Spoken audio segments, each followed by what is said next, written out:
The IBM New Color Certificate Program was born from a simple idea. There is more than one pathway to get the experience you need to land a great job in tech. When we first developed the certificate program, there were more than 500,000 open job requisitions in the cybersecurity space alone. We knew the college system would not be able to supply the talent we needed or provide the talent our clients needed. In fact, in the United States, about 87% graduate from high school, but only 1/3 complete college. We needed to find a better way. And so, the new collar concept was born. IBM CEO Ginny Rometty first coined the term to signal the difference between white collar and blue collar jobs. New collar means highly skilled in what would be considered a white collar world, but without the need for a diploma or golden pedigree. But we needed to find a way to develop new collar skills and provide a signal of achievement and readiness that employers could trust. We also wanted to make sure candidates would be a good fit for these roles. The new collar certificate was the answer. Here's how it works.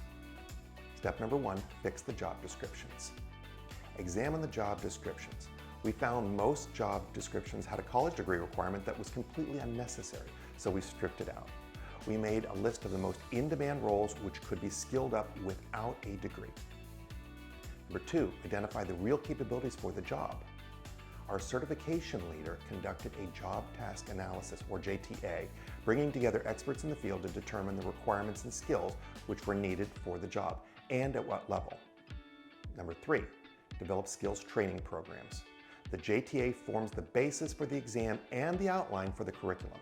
We outsourced the content development, and the certification manager developed psychometrically sound exams and digital credentials to signal achievement. 4, validate the content and publish.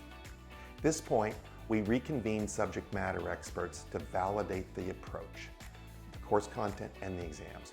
Only then could we finalize the instruments, the content, and the credentials for the program.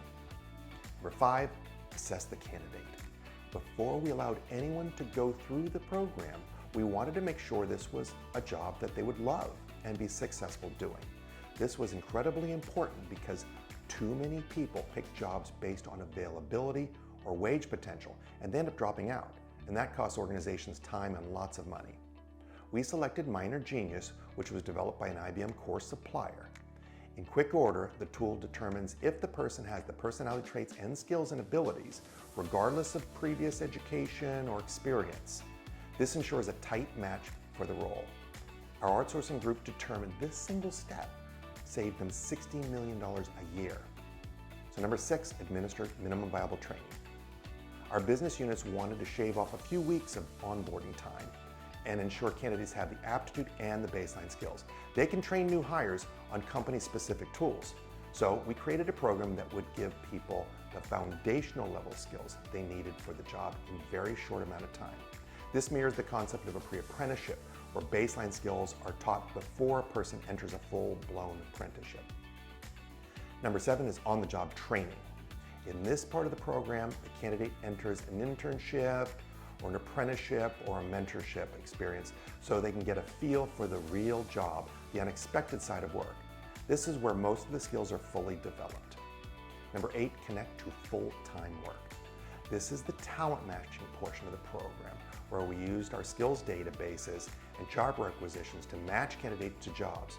The idea behind this is to allow the job to search for the person and find the prospect, rather than expecting the job prospect to search for the job. So this approach also saves tremendous amount of money. By assessing a candidate for career fit up front, you can reduce attrition. It can cost up to a year's salary to retrain and replace someone. So this is a great model for anyone who wants to incorporate a certificate program into a skills-based talent program, whether it be higher education, government, or the corporate sector. So please reach out to me if you have any other questions.